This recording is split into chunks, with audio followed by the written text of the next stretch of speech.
Assalamualaikum warahmatullahi wabarakatuh. Waalaikumsalam warahmatullahi. Alhamdulillahirabbil alamin wa bihi nasta'in ala umuri dunya waddin. Wassalatu wassalamu ala asyrafil anbiya'i wal mursalin wa ala sayyidina Muhammadin wa ala alihi wa sahbihi ajmain. Rabbi shrah li sadri wa yassir li amri wahlul 'uqdatam min lisani yafqahu qawli. Alhamdulillahirabbil alamin. Bapak-bapak jamaah salat subuh Masjid Al-Madinah yang insyaallah dirahmati Allah, pertama-tama dan yang paling utama, marilah kita selalu panjatkan puja dan puji syukur kehadirat Allah Subhanahu wa taala yang mana sampai pada pagi hari ini kita masih dilimpahkan beribu-ribu nikmat oleh Allah Subhanahu wa taala. Amin. Yang kita tidak mungkin bisa menghitungnya.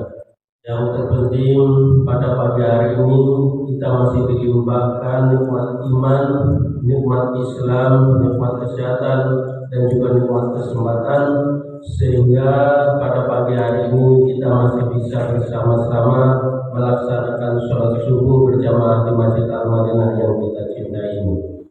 Yang insya Allah nanti kita akan lanjutkan dengan kajian pada subuh yang diisi oleh guru kita Bapak Ustadz Priyatno, dan alhamdulillah dia sudah ada di tengah-tengah kita. Mudah-mudahan apa yang akan kita lakukan dan sudah kita lakukan merupakan amal baik yang bisa membuat timbangan kita di yaumul akhir nanti menambah kebaikan. Amin ya Allah ya rabbal alamin. Sholawat serta salam semoga senantiasa tercurahkan kepada junjungan kita Nabi besar Muhammad Sallallahu Alaihi Wasallam beserta keluarganya, para sahabatnya, dan juga para pengikutnya yang senantiasa istiqomah menjalani ajarannya sampai akhir zaman. Dan mudah-mudahan telah kita tergolong umatnya yang akan mendapatkan syafaat yang menjadi kiamat. Amin ya Allah ya rabbal alamin.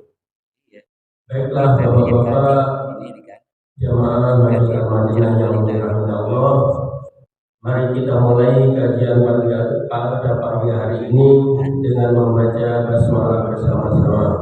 Bismillahirrahmanirrahim. Baiklah, untuk mempersingkat waktu kepada bapak-bapak Priyatno kami persilakan. Bismillahirrahmanirrahim. Assalamualaikum warahmatullahi wabarakatuh. Waalaikumsalam. Innal hamdalillah nahmaduhu wa nasta'inuhu wa nastaghfiruh wa na'udzu billahi min shururi anfusina wa min sayyiati a'malina. May yahdihillahu fala mudilla lahu wa may yudlil fala hadiya lahu.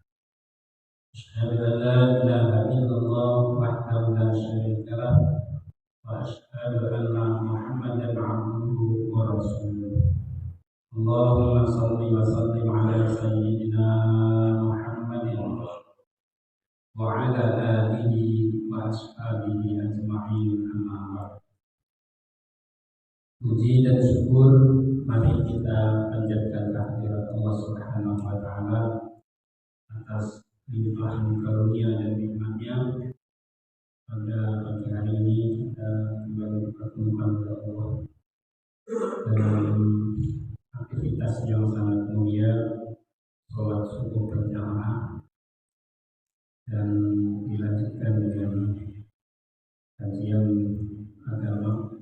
Mudah-mudahan ini menjadi wasilah amal soleh untuk kita.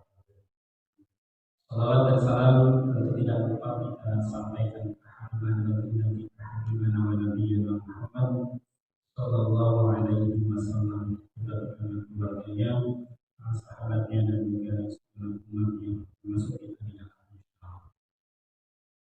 Hadirin jamaah sekalian yang dirahmati oleh Allah Subhanahu wa taala, dalam kesempatan yang berbahagia ini saya ingin menyampaikan kaitan dengan aktivitas aktivitas kita ya bab Ramadan, dan kita memulai kembali kajian kita. Setelah kita melaksanakan ibadah Ramadan, ya, aktivitas di bulan Syawal ini masyarakat banyak disibukkan dengan kegiatan yang positif, yaitu kegiatan silaturahim. Ada yang pulang kampung, ada yang mungkin tidak pulang, tapi kemudian silaturahim atau hal-hal di lingkungan kita masing-masing. Ini adalah merupakan sebuah tradisi positif ya dalam kehidupan kita. Ya, selain bahwa itu merupakan bagian dari ajaran agama kita yang sangat agung, yaitu silaturahim. Bentuk tipenya bisa macam-macam, bentuk kegiatannya bisa macam-macam. Ada yang disebut dengan arisan, ya. Kita kan kadang-kadang ada arisan. Esensinya adalah silaturahim. Kadang-kadang anggota arisan suka ngomong, duit arisan mah itu mah untuk para pengikat aja, gitu. Yang penting mah silaturahimnya.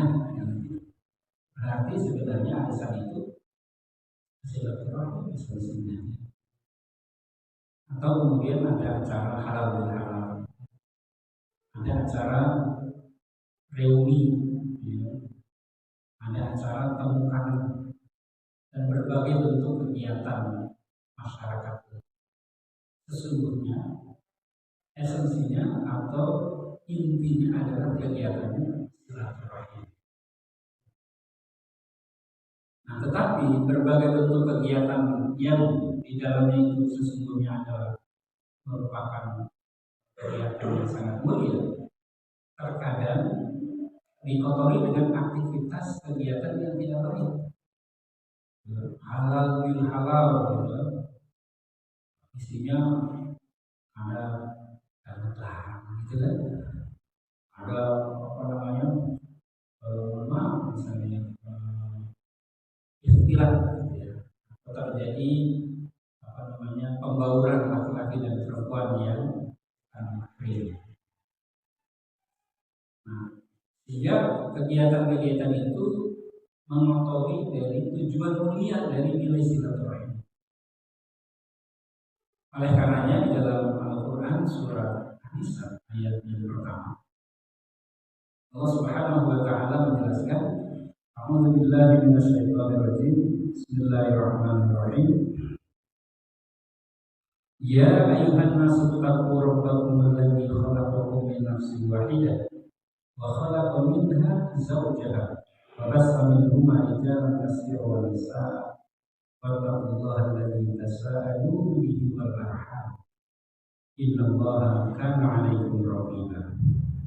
Ya ayyuhan nas, wahai sekalian manusia, ittaqu rabbakum, bertakwalah kamu sekalian kepada Tuhan, alladzi khalaqakum, yang telah menciptakan kamu sekalian, min nafsin wahidah, dari diri yang satu, yaitu Nabi Adam alaihi. Jadi manusia yang menghuni bumi yang sekarang jumlahnya miliar itu awalnya berasal dari diri yang satu, yaitu Nabi Adam alaihissalam. Jadi nggak usah khawatir. Kadang orang dia dari keturunan orang darah biru, dia dari keturunan Habaib dan sebagainya. Itu sama, kita keturunan Nabi juga. Nabi Adam alaihissalam tadi.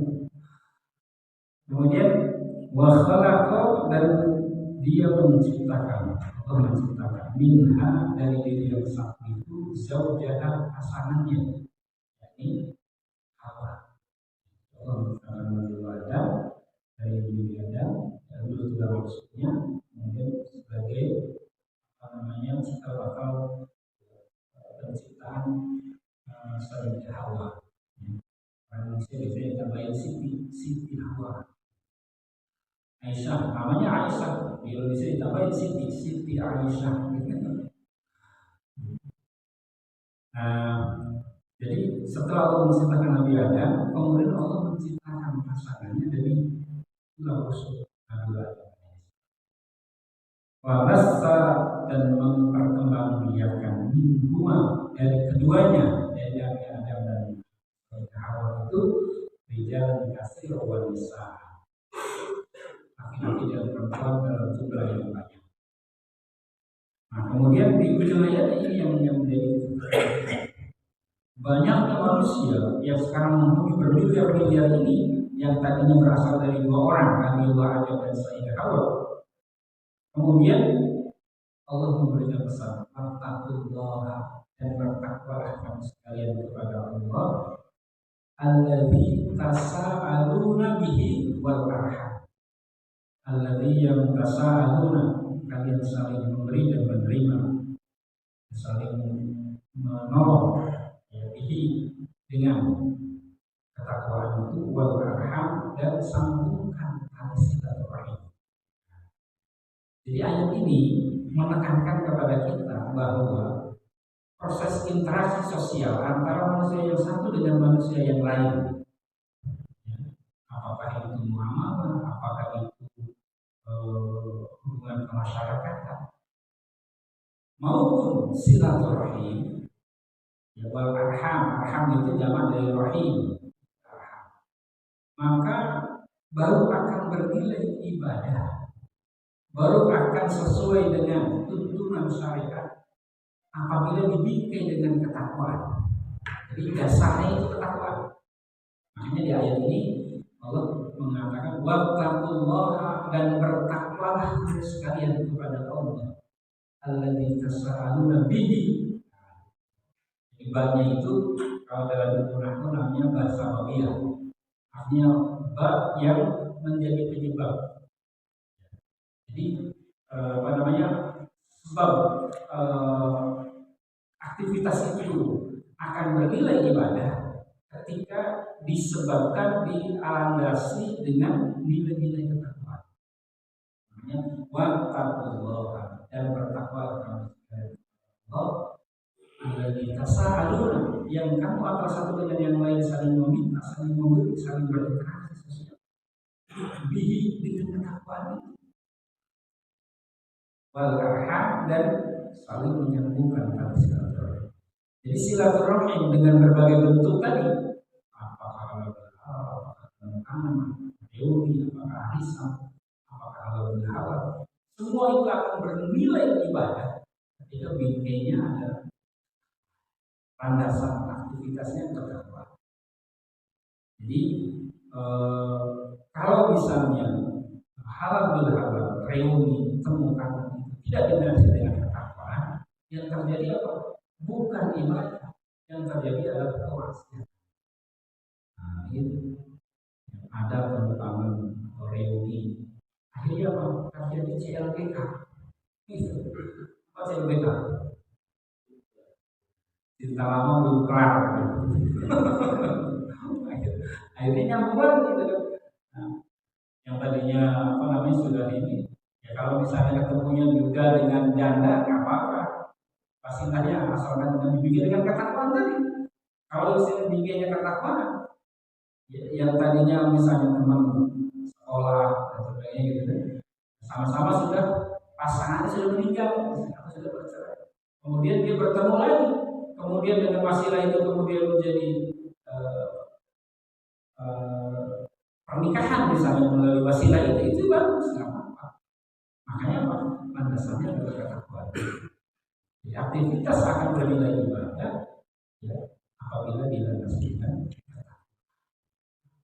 Hanya silaturahim atau apapun bentuknya harus dilandasi dengan nilai ketakwaan. Gitu ya. Nah, hadirin jamaah sekalian yang berbahagia, silaturahim dalam bahasa Arab itu bentuk idhofah dari dua kata. Jadi idhofah itu frase kalau dalam bahasa Indonesia, dua kata yang kemudian memiliki arti tersendiri. Ya, dari kata silatul dan rahim. Jadi idhofahkan menjadi silatul rahimi. Kemudian kalau idhofah itu kata awalnya harus nakiro, kemudian kata yang keduanya harus makrifah, harus ada alnya. Asalnya dari kata silatun rohimun. Cuma karena diidofahkan, maka kata yang keduanya harus makrifah, ditambahin al. Jadi ar-rahimu. Ketika disambungkan dengan silatun, yang menjadi silatur rohimi. Namanya silaturahim. Yang benar silaturahim, bukan silaturahmi. Silatun secara bahasa atau silaturahim secara lugah berasal dari dua kata tadi. Yang pertama silatun. Silatun itu maknanya tiga. Yang pertama menyambungkan yang terputus. Jadi kalau ada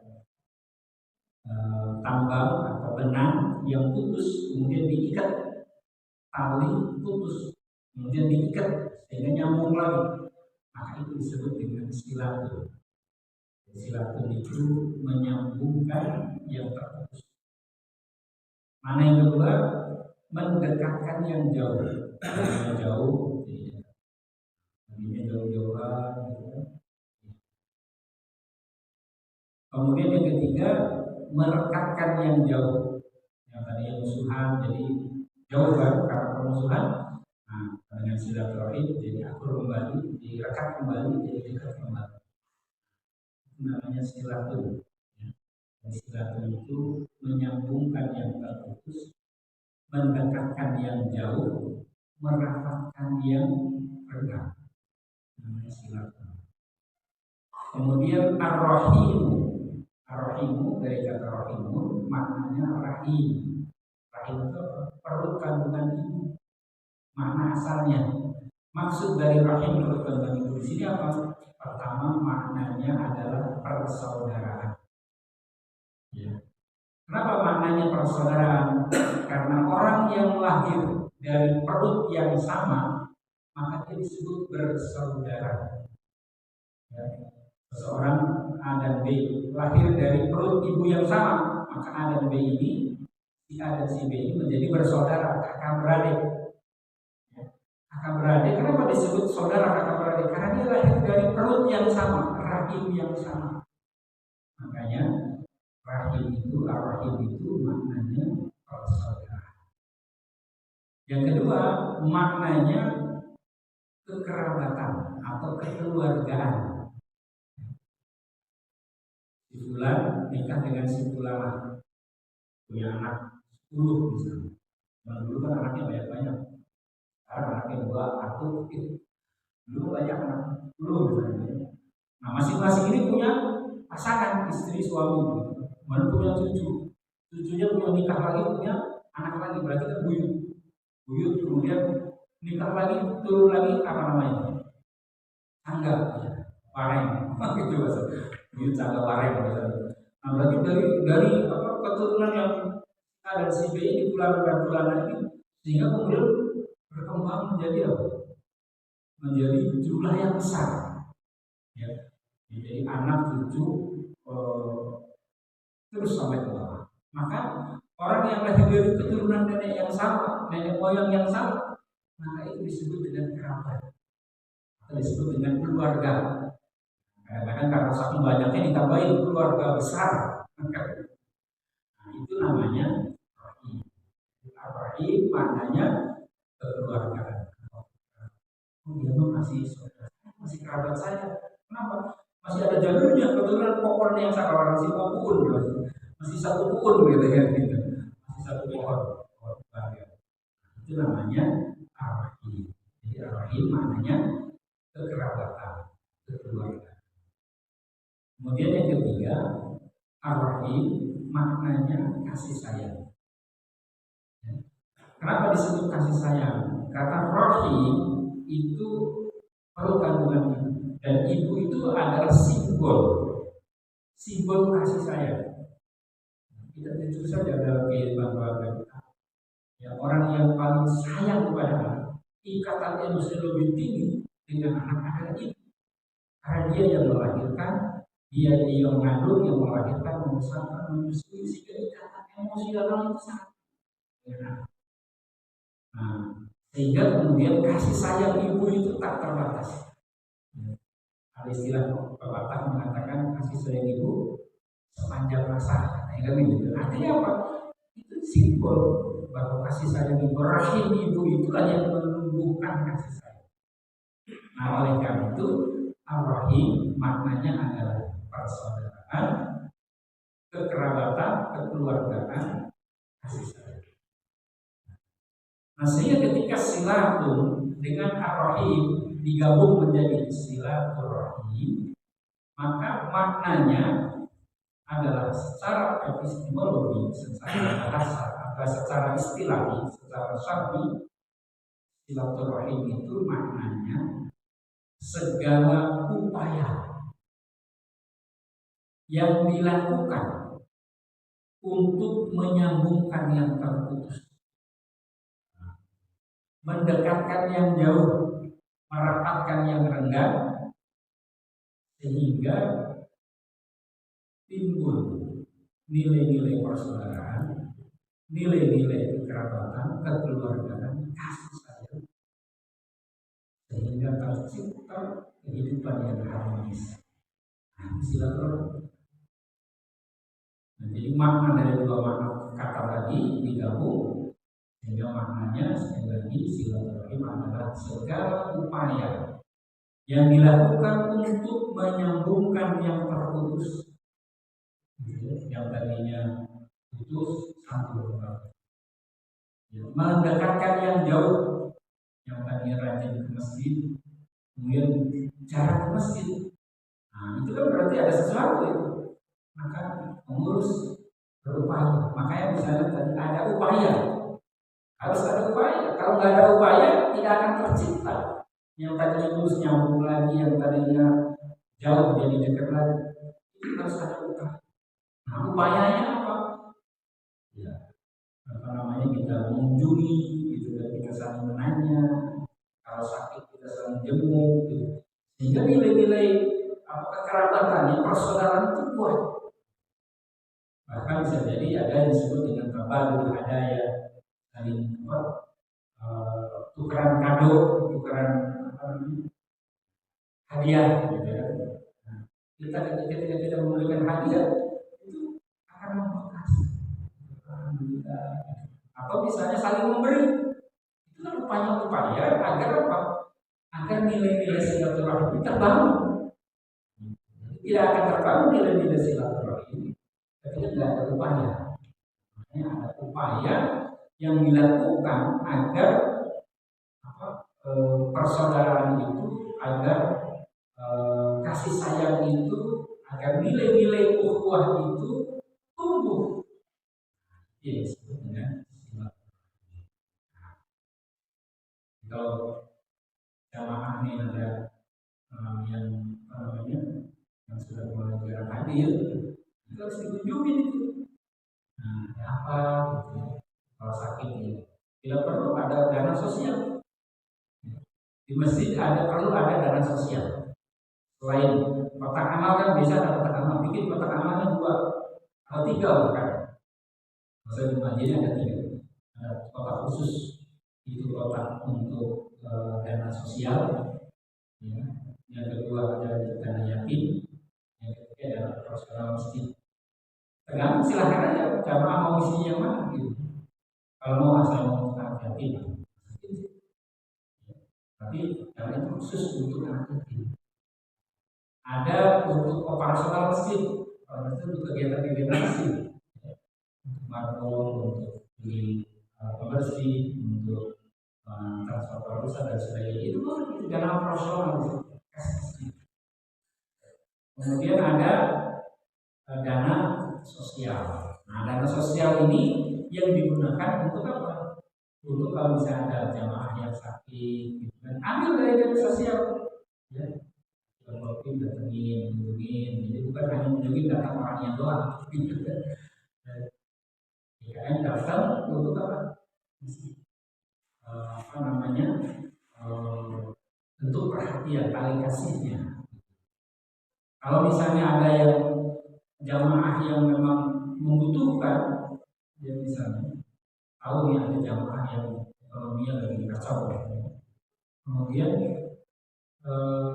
kita tahu sebagai tetangganya dia kadang-kadang makan, kadang-kadang enggak, boleh silakan keluarkan dari sosial itu, berikan.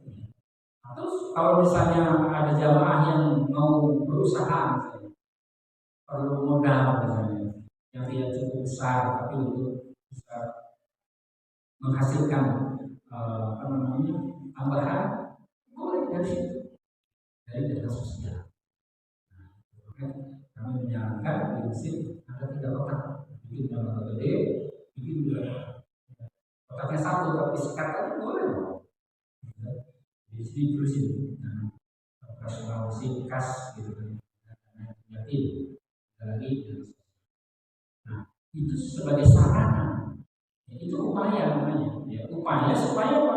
Supaya nilai-nilai persaudaraan terbangun dalam kehidupan berjamaah. Nah, kalau tidak begitu susah. Ya, jamaah tidak masjid harus memberdayakan jamaah.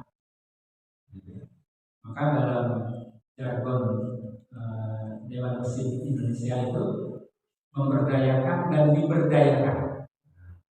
Masjid memberdayakan dan diberdayakan. Memberdayakan apa? Memberdayakan jamaah. Nah, diberdayakan oleh siapa masjid? Masjid akan berdaya ketika jamaahnya punya pedulian. Kenapa? Karena masjid ini butuh apa? Butuh perhatian dari jamaah, butuh operasional untuk kebersihan supaya karpet wangi, misalnya, ya perlu ada pewangian. Untuk wangi kita ada operasional. Listrik ini butuh untuk bayar listrik, untuk apa namanya operasional masjid. Ya, kita yang berjamaah ya harus peduli. Jangan sampai kalau kita tidak peduli, kita tidak punya infak ke masjid untuk operasional, berarti ibadah kita selama ini disubsidi oleh teman kita, oleh saudara kita yang lain. Kayak gitu kan? Ibadah kita disubsidi oleh saudara kita yang lain. Maka kita harus punya kepedulian. Ya. Kalau tidak jamaah yang memperhatikan masjid, siapa lagi?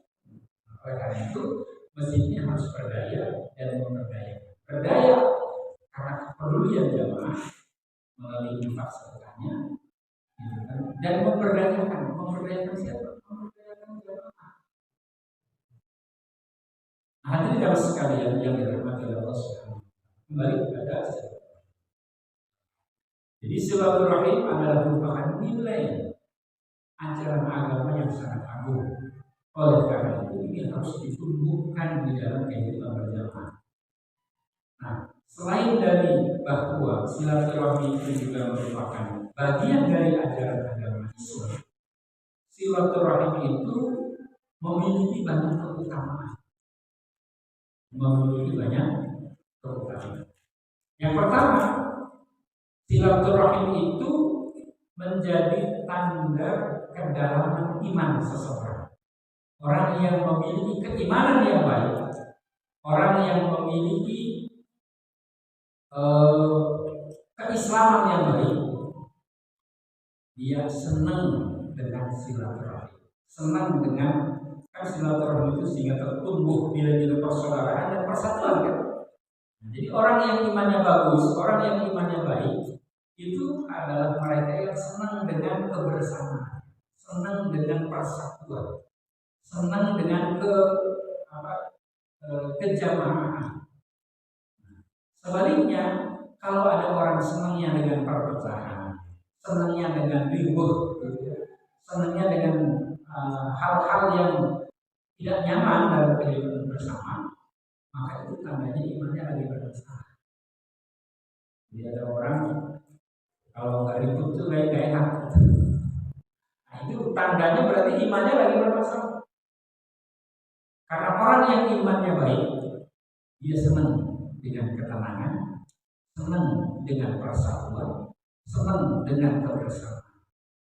Makanya Rasulullah Shallallahu Alaihi Wasallam menyampaikan dalam hadis riwayat Imam Bukhari dan Muslim mengatakan maka yu'minuna billahi wal yaumil akhir fal yasil rahimah.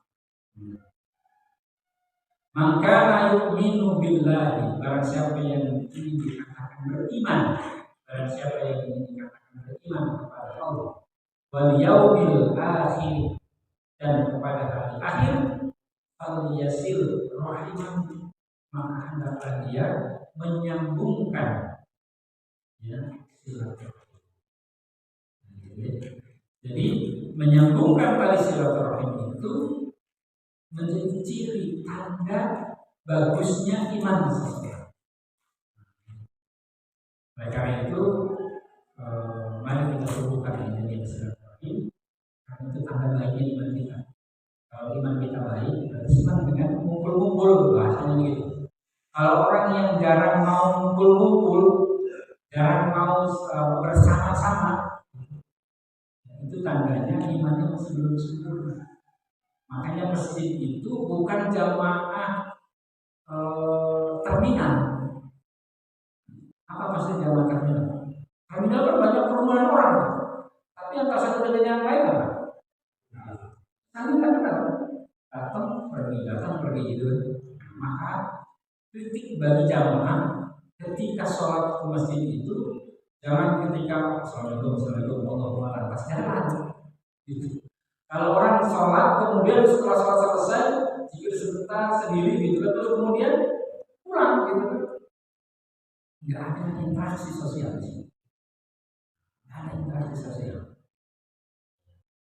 Ya kalau sewaktu-waktu karena ada kebutuhan, sewaktu-waktu karena ada keperluan misalnya, kemudian dia langsung pulang, ya nggak apa-apa, namanya ada keperluan. Tapi jangan setiap kali sholat begitu.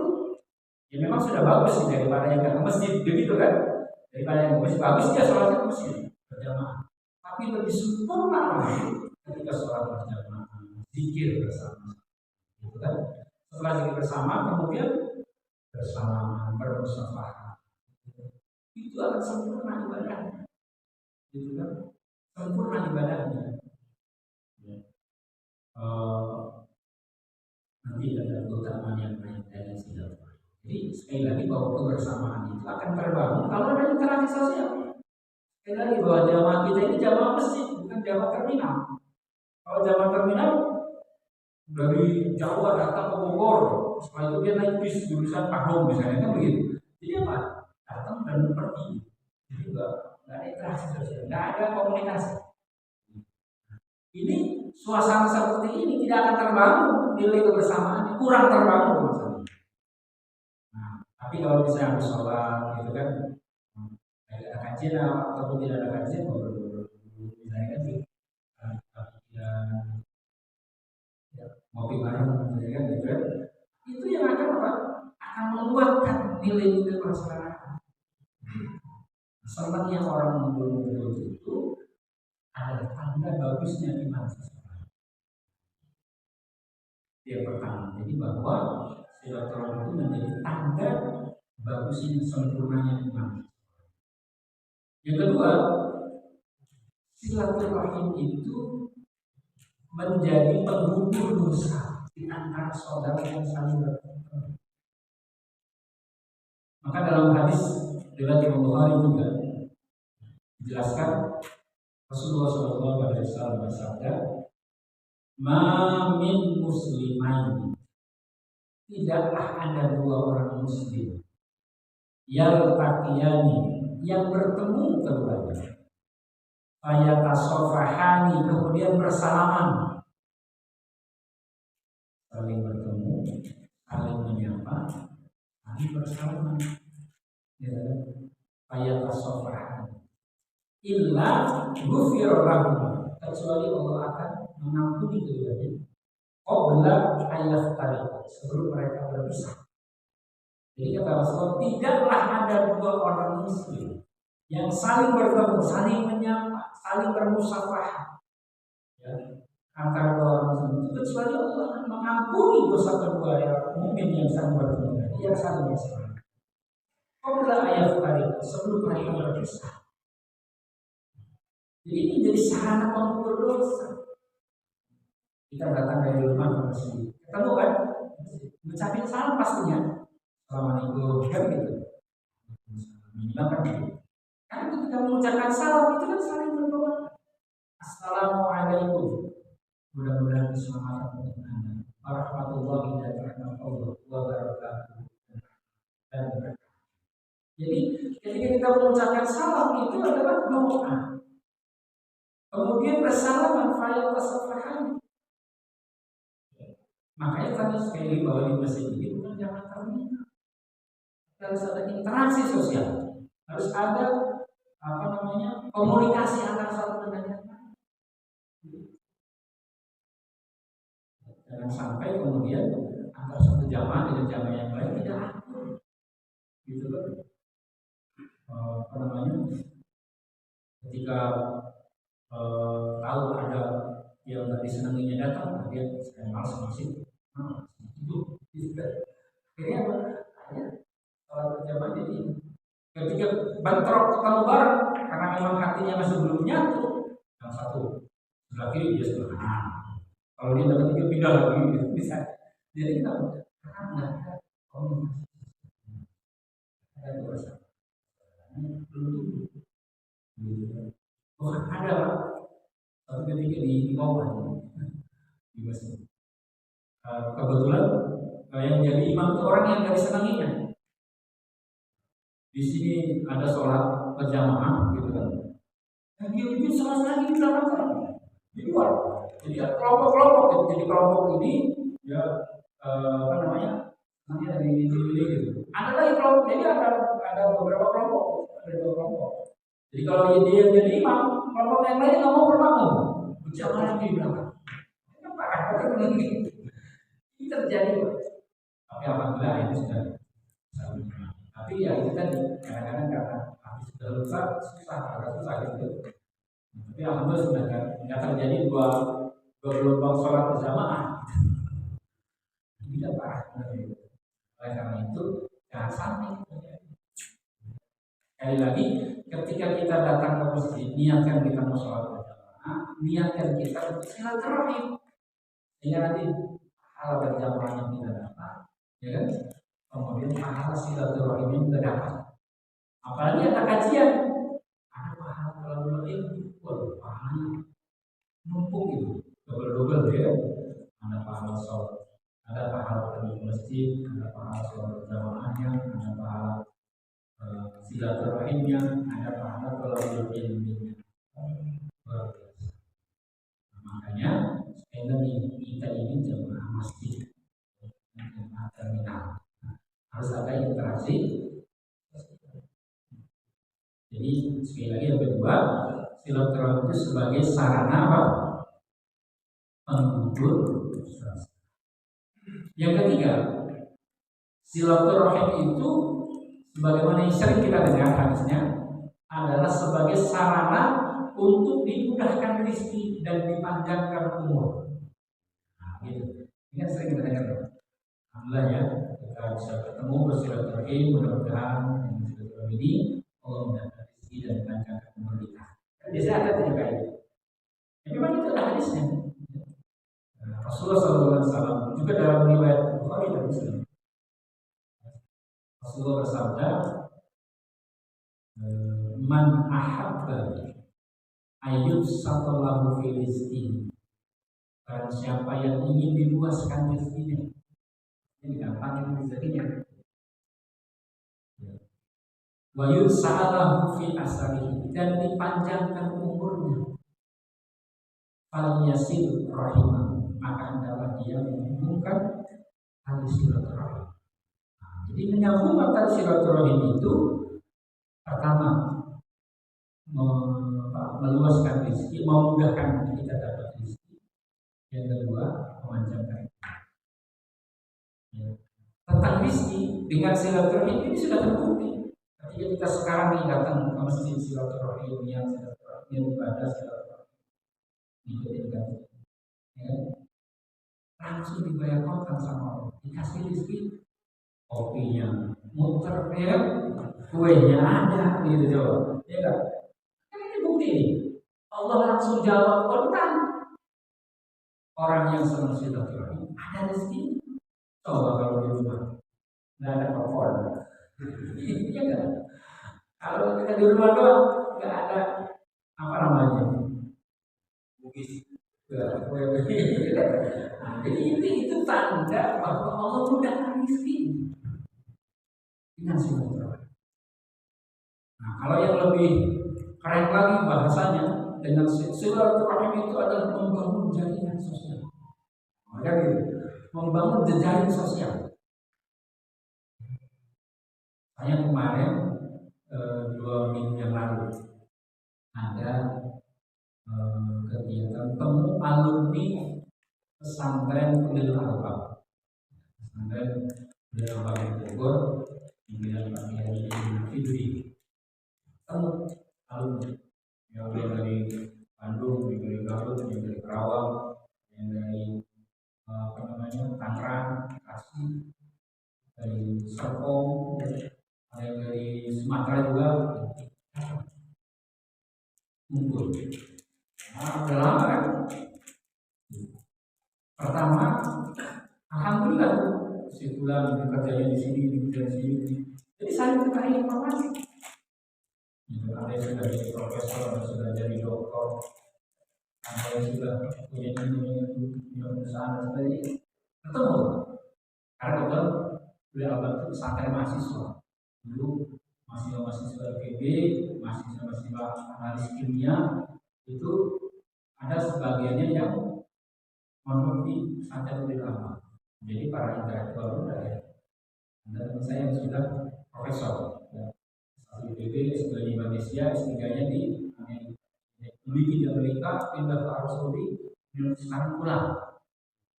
Berbagai itu. Akhirnya terjadi jejaring sosial. Yang satu itu karena butuh ziolit nih. Jadi ada profesor nih, dia punya jaringan sosial dengan di Malaysia. Jadi ada yang membutuhkan ziolit dalam jumlah besar. Kata teman saya yang orang Sukabumi, di daerah angin penghasil ziolit itu butuh berapa? Banyak. Oke.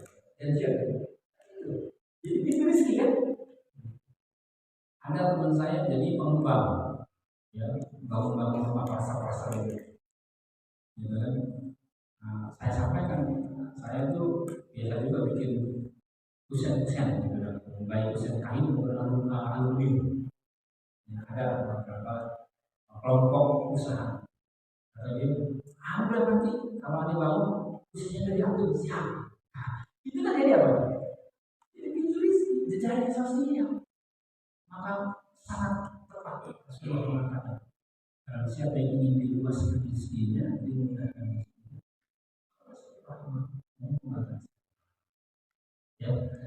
Kemudian memanjangkan umur. Memanjangkan apa hubungan silaturahmi dengan panjang umur? Orang yang bertemu, saudara yang bertemu, apalagi sudah lama nggak ketemu, kan bisa ketika ketemu kan ada rasa senang kan? Rasa senang, rasa bahagia. Apalagi begitu kalau misalnya udah lama nggak ketemu, udah bestinya kan gitu, udah lama nggak ketemu, ketika ketemu gimana? Wah rame kan, gitu kan gitu. Itu tandanya apa? Ada rasa bahagia, memicu produksi hormon endorfin. Endorfin itu hormon kebahagiaan. Dengan bahagia itu, akhirnya mas senang kan, happy kan. Nah, happy itulah yang membuat kita usianya jadi panjang. Beda kalau orang itu cenderung jutek gitu kan. Ketemu sama orang juga kayaknya nggak mau bergaul. Disapa sama orang sama itu. Gitu. Mukanya itu nggak ada manis-manisnya gitu ya. Ada orang yang begitu. Orang kayak gitu usianya nggak panjang. Orang yang kayak gitu itu mudah terkena penyakit. Jadi terus ini apa dahinya itu berkerut terus gitu, jadi cepat kuat. Jadi kuat sebelum waktunya. Sekarang kan ada apa namanya? Ada alat yang bisa mendeteksi usia sel. Kita kan tubuh kita kan terdiri dari sel-sel kan. Saya pernah ikut begitu. Jadi orang yang tidak bahagia itu ketika dites dengan alat itu, ternyata usia selnya itu misalnya 10 tahun lebih tua dari usianya. Ada yang begitu. Ada yang usianya lebih tua dari usia yang sebenarnya. Kenapa? Oh, ini berarti dia nggak bahagia. Tapi kalau orang yang bahagia itu usia selnya itu lebih muda dari usia yang sebenarnya. Oleh karena itu, silaturahim ada korelasi dengan kebahagiaan. Ya. Orang yang senang bergaul, senang bertukar informasi, itu akan hidupnya akan dinamis. Jadi itu yang akan memicu kebahagiaan. Maka benar Rasulullah mengatakan orang yang pengen dimudahkan rezekinya, diluaskan rezekinya, dipanjangkan umurnya, maka hendaknya mengumpulkan rezeki. Yang ketiga, yang pertama tanda kedalaman iman, yang kedua penggugur dosa, yang ketiga memudahkan rezeki, diluaskan rezeki dan dipanjangkan. Yang keempat, adanya sekalian yang berbahagia, silaturahim itu, dan ini menjadi puncak keutamaan dari silaturahim, bahwa silaturahim itu menjadi faktor penyebab dimasukkannya kita ke dalam surga Allah. Ya. Dan ini kan cita-cita kita semua. Ya. Cita-cita kita semua pengen masuk surga. Maka kata Rasulullah ada 4 amalan yang amalan ini tidak pernah ditinggalkan oleh Rasulullah dalam hidup.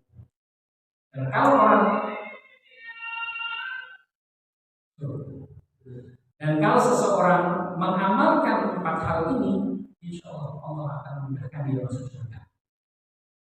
Dalam sebuah hadis riwayat Ibnu Hibban, Rasulullah SAW bersabda, "Ya ayuhan nas, wahai sekalian manusia, afsus salam, sebarkanlah salam." Ini amalan yang pertama. Afsus salam, menebarkan salam. Makna sempitnya menebarkan salam, saling mengucapkan salam, mendoakan dan saling mendoakan. Mudah-mudahan keselamatan, rahmat dan keberkahan Allah. Makna dari assalamualaikum itu begitu. Kemudian yang mengucapkan salam menjawab, waalaikumsalam warahmatullahi wabarakatuh. Begitu juga Anda. Keselamatan, rahmat dan keberkahan. Begitu. Itu makna sempit dari afsus. Makna luasnya afsus salam itu apa? Menebarkan kedamaian, menebarkan keharmonisan.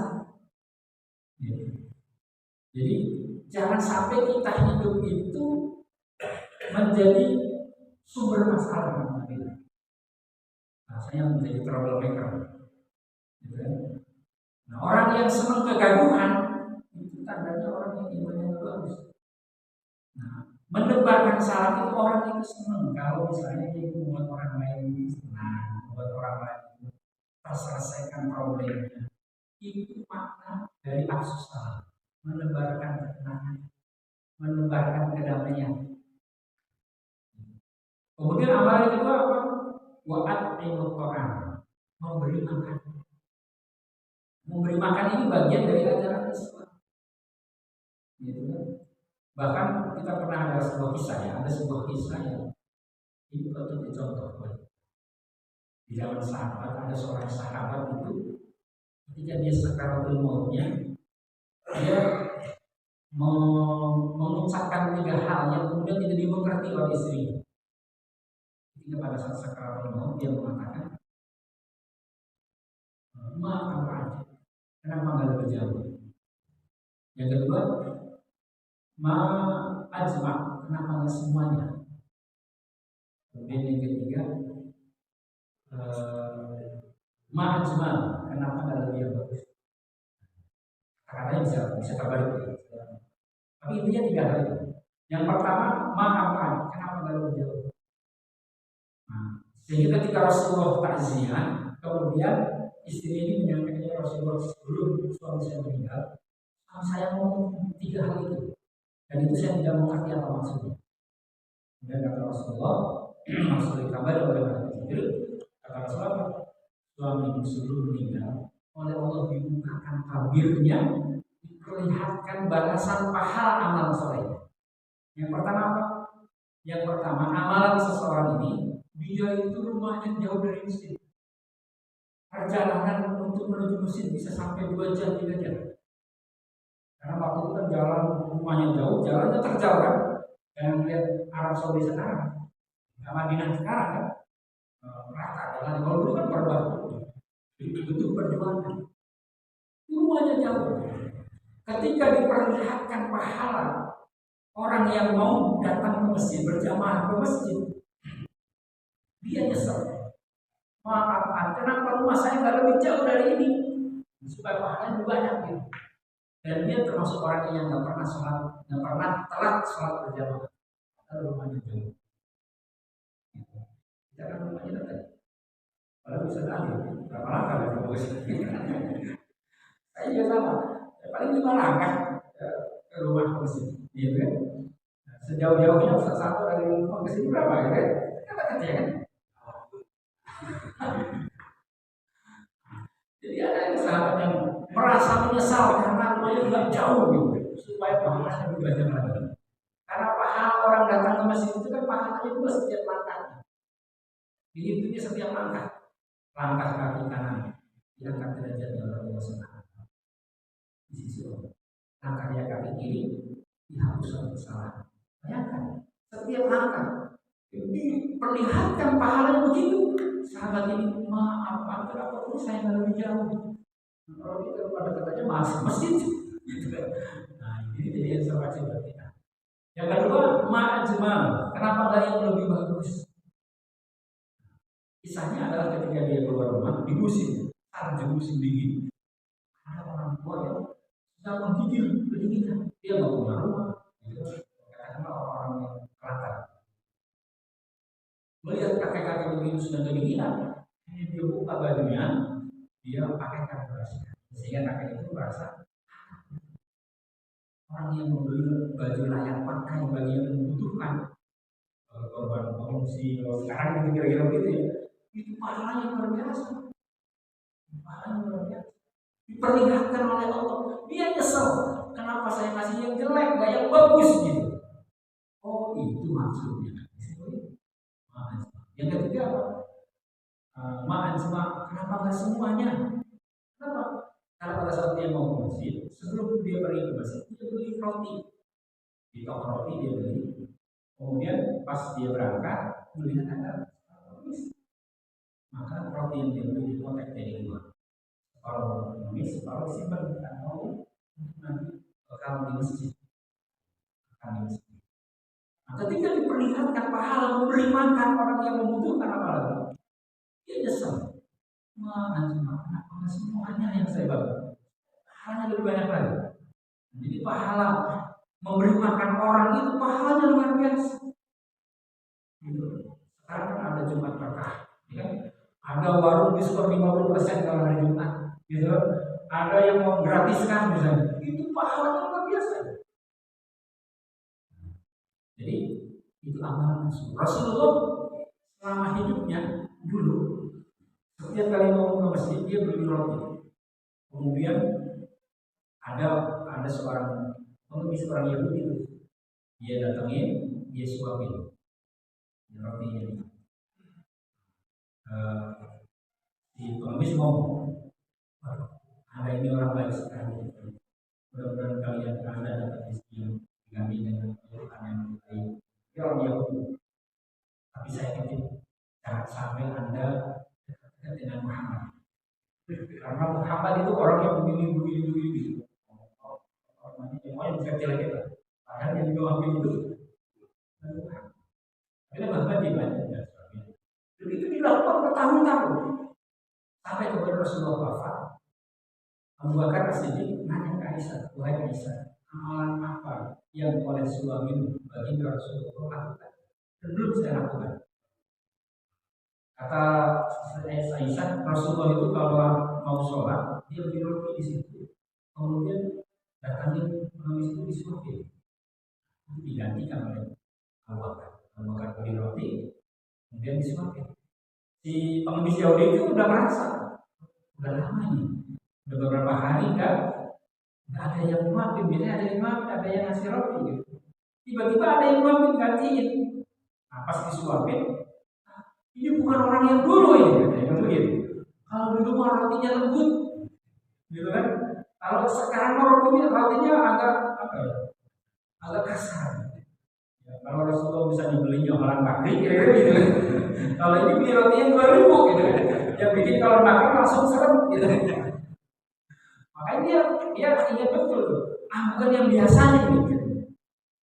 Nah, terus tapi alhamdulillah, tapi baiklah katanya daripada nggak ada yang ngasih makan gitu kan. Jadi terima kasih juga. Terus tapi saya juga titip pesan kepada Anda, jangan ketemu Muhammad akan bahkan wahai Bapak, tahukah siapa yang biasa nyuapin? Saya ini menggantikan beliau, menggantikan kebiasaan beliau. Yang biasa nyuapin Anda itu adalah Nabi Muhammad SAW. Wah, kaget itu orang ini. Oh iya, padahal saya sering jelek-jelekin dia, gitu, saling caci maki dia, tapi dia tetap nyuapin gitu, dengan lemah lembut, gitu kan. Cara nyuapinnya juga beda dengan Anda, gitu. Dia makin lebih halus, gitu. Ternyata nyuapin untuk memberi makan itu luar biasa. Makanya kita tradisikan, kita ada rezeki berbagi, karena dengan memberi makan itu Allah SWT akan memberi. Pertama nafsu salam, yang kedua bukan infak. Yang ketiga apa? Wasilul arham dan sambungkan tali silaturahim. Nah, silaturahim gitu. Yang keempat apa?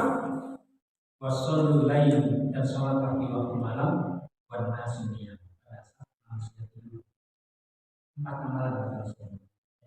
Yang pertama nafsu salam, menegakkan salam. Yang kedua bukan memberi makan. Yang ketiga wasilul arham, menyambungkan tali silaturahim. Dan yang keempat wasilul laili wan nasiyah, sholat di waktu malam tetap manusia. Kalau empat ini jadi tradisi kita, habit kita, kebiasaan kita, kata Rasulullah pada ujung hadisnya, tadkhulul jannata bismillah, masuklah kamu ke dalam surga. Keutamaan silaturahim. Makanya aneh kalau ada orang bersenang silaturahim. Aneh kalau ada orang senangnya kegaduhan.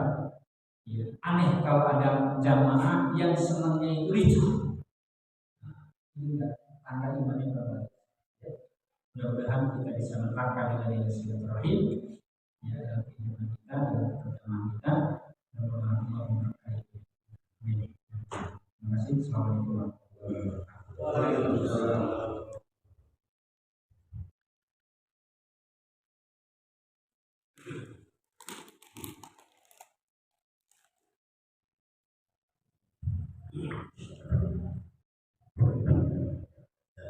Alhamdulillah, demikian tadi tausiah dari pemerintah Bapak Ustaz Priyono. Mudah-mudahan apa yang disampaikan bisa bermanfaat bagi kita semua, baik di dunia ini maupun di akhirat nanti. Amin ya Allah ya Rabbal Alamin. Sebelum ditutup, barangkali ada pertanyaan atau tambahan, silakan. Waalaikumsalam warahmatullahi wabarakatuh. Fenomena saat ini terkadang kita memudahkan silaturahmi dengan handphone. Definisi yang bisa sampaikan itu kan seperti saya kami kesimpulan bertemu, bersalaman bahkan mengumpulkan dosa. Lalu bagaimana dengan fenomena saat ini umat Islam justru malah menggampangkan silaturahim dengan media handphone, dengan menganggap WA saja sudah silaturahim. Nah, lalu pertanyaannya, apakah memang hanya sekedar WA itu termasuk silaturahim yang didefinisikan dengan Ustaz yang tadi debatkan? Yang kedua, ada mindset yang namanya silaturahim itu yang muda yang datang yang tua. Yang tua nggak boleh datangin yang muda, tidak ada benar begitu. Apakah mindset itu dibenarkan gitu dalam Islam? Karena pada sesungguhnya kan kalau menurut saya pribadi yang tua ada waktu silakan untuk datang yang muda gitu. Tapi ada mindset di masyarakat kita yang muda yang harus datang yang tua. Itu aja saya pertanyaan.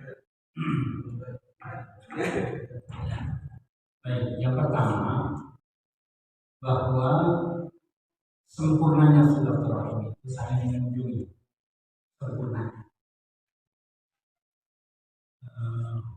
Karena tadi berdasarkan dari saya sampaikan. Tapi dalam dalam ajaran agama kita menjelaskan bahwa segala sesuatu yang tidak bisa dilakukan secara sempurna, secara seluruhnya, jangan ditinggalkan seluruhnya. Baik itu bukulu maupun bukulu. Artinya apa? Kalau bisa tidak sempurna kita jangan sampai ditinggalkan semua. Ya minimal dengan medsos, minimal dengan kita. Minimal amal ini. Tergantung dia. Ada orang hanya sekedar ngeser aja gitu kan. Tapi nggak diniatin silaturahim, nggak dapat pahala silaturahim. Atau bisa dengan telepon, misalnya, ya kan? Dengan video call, itu kan sarana teknologi saja yang bisa dijadikan sebagai sarana kita untuk silaturahim. Ketika tidak bisa mengunjungi secara sempurna datang ke tempat. Sempurnanya begitu. Sempurnanya kita datang, niat dari rumah datang untuk silaturahim. Itu yang sempurna yang bagus. Tapi kalau tidak semuanya, ya jangan ditinggalkan semuanya. Minimal kita silaturahimnya lewat telepon, video call, kan masih ketemu dengan wajahnya. Itu salah. Nah, tapi sekali lagi ya, kalau kita pengen sempurna tentu kan mengunjungi kan. Jadi amat berharap segala sesuatu amalan yang tidak bisa dilakukan secara sempurna, ya jangan ditinggalkan semuanya. Minimal tadi kita dapat pahala. Ya, bukan berarti cukup dengan PA saja. Karena kalau bisa datangin, karena satu dan lain hal kita harus mengunjungi karena keterbatasan waktu, keterbatasan dana, misalnya kan butuh untuk mengunjungi kan misalnya kalau jauh, misalnya kan butuh ongkos misalnya, itu lagi dananya lagi lakukan silaturahmi dengan telepon, ya, dengan video call, ya, berbagai sarana teknologi yang sedang berkembang. Ya, mudah-mudahan, insya Allah itu tidak mengurangi silaturahmi. Dapat pahala silaturahmi walaupun tidak sempurna.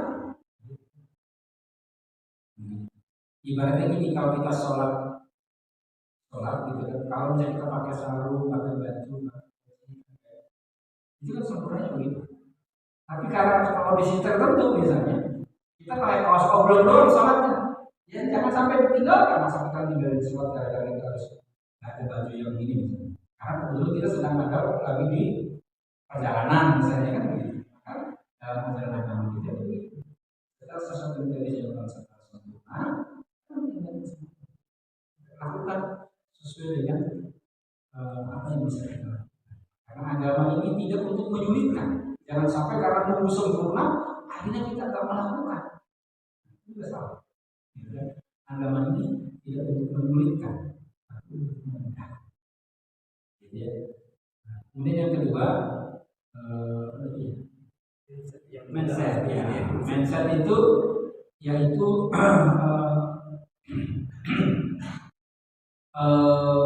apa namanya, adab saja. Itu kaitannya dengan adab. Ya, bukan berarti nggak boleh, boleh saja silakan orang yang lebih tua datang ke yang lebih muda. Apalagi misalnya yang mudanya ini misalnya mohon maaf secara ekonomi, misalnya katakanlah ekonomi kurang bagus. Kemudian dia misalnya cacat, misalnya tidak bisa melihat, misalnya karena apa? Tadinya bisa melihat, misalnya pas karena penyakit atau sebagainya itu bisa melihat. Jika kalau harus datang ke kita, pastinya tidak ada salahnya orang yang dulu itu datang mengunjungi. Dalam kondisi tertentu tidak ada salahnya yang tua datang ke yang muda. Ya. Oh mungkin kan harus husnuzon yang lebih tua. Mungkin dia tidak datang ke masalahnya karena mungkin tidak ada sarannya, kendaraannya nggak punya, uangnya lagi nggak ada misalnya. Ya, kita datang sehingga tahu, oh ternyata betul. Begini, akhirnya kita tahu sebagai saudaranya, oh, adik saya ini lagi ripuh ekonominya. Nah, ketika kita tahu kan akhirnya kita bisa saling membantu. Ya, adanya memang yang muda datang ke yang lebih, murid datang kepada guru. jangan bulat gitu. Tapi dalam kondisi tertentu tinggal sama nggak ada salahnya bulat gitu kan, melihat karena seorang guru atau murabi itu dalam kehidupan berjamaah kadang dia memposisinya sebagai orang tua bagi anaknya. Yang namanya orang tua ke anak itu bagaimana? Ya, harus tahu kondisinya. Jika misalnya muridnya ini sedang lagi tidak punya misalnya, atau sedang lagi kesulitan, dan datangnya guru memberikan motivasi, memberikan semangat, apalagi yang sesuatu oleh-oleh itu kan membuat apa? Kebanggaan. Jadi adabnya memang yang muda ke yang tua, murid kepada guru. Tapi dalam kondisi-kondisi tertentu tidak ada larangan, apalagi ada tujuan khusus.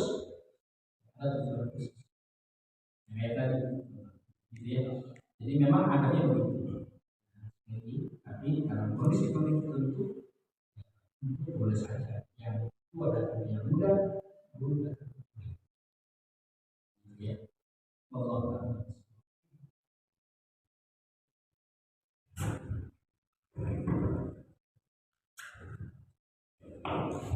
Baik, karena waktu sudah subuh, mari kita sholat 2 rakaat.